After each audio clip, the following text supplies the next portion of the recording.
आज बिहार में विधानसभा चुनाव का तीसरा चरण का मतदान हो रहा है।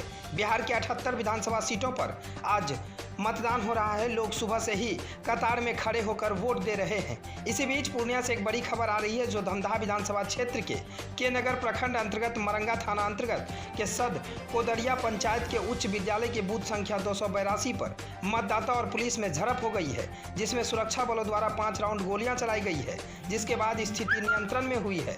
बताया जाता है कि मतदान केंद्र पर जमा भीड़ को पुलिस द्वारा सोशल डिस्टेंसिंग का पालन कराने के लिए कहा जा रहा था। इसी बीच पुलिस और मतदाता में कहासुनी हो गई, जिससे ग्रामीणों द्वारा अर्धसैनिक बलों को पीटा जाने लगा। पुलिस ने इसके बाद बचाव हेतु 5 राउंड हवाई फायरिंग की, जिसमें स्थिति नियंत्रण हो गया है। घटना के बाद उस केंद्र पर भारी संख्या में अर्धसैनिक बलों की तैनाती की गई है। घटना की सूचना मिलते ही तुरंत पूर्णिया के एसपी विशाल शर्मा पहुंचे। उन्होंने बताया कि इस बूथ पर जो हमारे सीआरपीएफ के फोर्स तैनात किए गए थे, उनके साथ लोगों से बहस हुई और उसी में लोगों ने झड़प करने लगे, जिसमें सीआरपीएफ के जवान के कपड़े भी फटे। उसके बाद बचाव के लिए हवाई फायरिंग किया गया। वहां से 4 लोगों को गिरफ्तारी किया गया है, जिसे थाना पर ले जाकर पूछताछ चल रही है। बाकी यहाँ पर ठीक ठाक वोटिंग चल रही है। तो आज पूर्णिया में विधानसभा क्षेत्र के नगर के सद कोदरिया पंचायत 282 बूथ नंबर पर आज बवाल हुआ है।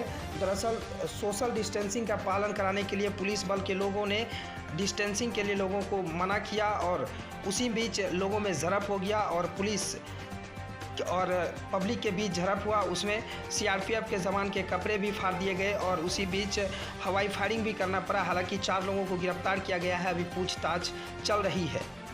ABC news bureau report, Purnia. ये जिस पोलिंग स्टेशन पे आप लोग हैं, ये बेसिकली धमदाहा विधानसभा क्षेत्र के अंतर्गत आता है, परंतु थाना इसका लोकल जो है मरंगा है, जो कि सदर अनुमंडल में पड़ता है। तो मॉर्निंग में सडनली वोटर्स के टर्नआउट में भी काफ़ी ज़्यादा वोटर्स एक साथ आ गए थे। तो उसी को क्यू मैनेजमेंट को लेकर के जो हमारी सीआईएसएफ पर्सनल जो यहाँ पर डिप्लॉयड थे, तो क्यू मैनेजमेंट का प्रयास कर रहे थे। उसी में कुछ लोगों से उनकी बहस हुई। बहस के क्रम में ही कुछ लोगों ने जो हमारी सिक्योरिटी फोर्सेस थी उन पर अटैक कर दिया, जिसमें उनके कपड़े फट गए और हल्की खरोच और इंजरीज वगैरह आई। तो उसमें जब भीड़ उग्र होने लगी तो उन्होंने सेल्फ डिफेंस में भीड़ को कंट्रोल करने के लिए जो है हवाई फायरिंग किए थे। उसके बाद भीड़ पर नियंत्रण पाया गया। उसी बीच में फिर जो हमारी सीनियर ऑफिसर्स पुलिस की साइड से भी और सीआईएसएफ की भी सीनियर ऑफिसर्स आ गए थे। उसके बाद तुरंत ही सिचुएशन को कंट्रोल कर लिया गया। टोटल इससे जो है लगभग आधे घंटे तक वोटिंग अफेक्टेड रही थी, परंतु जैसा कि आप देख सकते हैं अब पीसफुली वोटिंग चल भी रहा है और उसके बाद से तुरंत ही सिचुएशन पे काबू पा लिया गया था और उसके बाद से कोई किसी प्रकार की समस्या नहीं, कोई किसी को गोली नहीं लगी। जैसे मैंने बताया कि डिफेंस में हवा में फायरिंग करने की नौबत आई थी। तो 1.5 घंटे से पोलिंग मतदान बाधित है?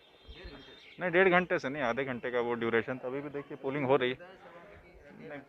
पोलिंग अभी भी मशीन ख़राब होना देखिए एक दूसरी चीज़ है। वो तो सुबह से जिन जिन पोलिंग स्टेशन में मशीन ख़राब होने की बात आ रही है, उसको दूर किया जा रहा है। मशीन की जो तकनीकी खराबियां हैं, परंतु जो सुरक्षा के कारण थे वो दूसरा पहलू है। उसके कारण से आधे घंटे के लिए बाधित थी। सिचुएशन तुरंत कंटेन कर ली गई थी। उसके बाद से स्थिति पूरी तरीके से नियंत्रित है और वोटिंग भी शांतिपूर्ण तरीके से चल रही है। खराब मामले में कोई गिरफ्तारी हुई है? हाँ, 4 लोग को यहाँ पे फोर्सेस के द्वारा दिया गया है, तो उनको हम लोग थाने पे लेकर के गए हैं, जिनका देखा जा रहा है कि वो उनके द्वारा जो घटना कारित की गई थी उसके संदर्भ में 4 लोगों को हम लोग ने थाने पे लेके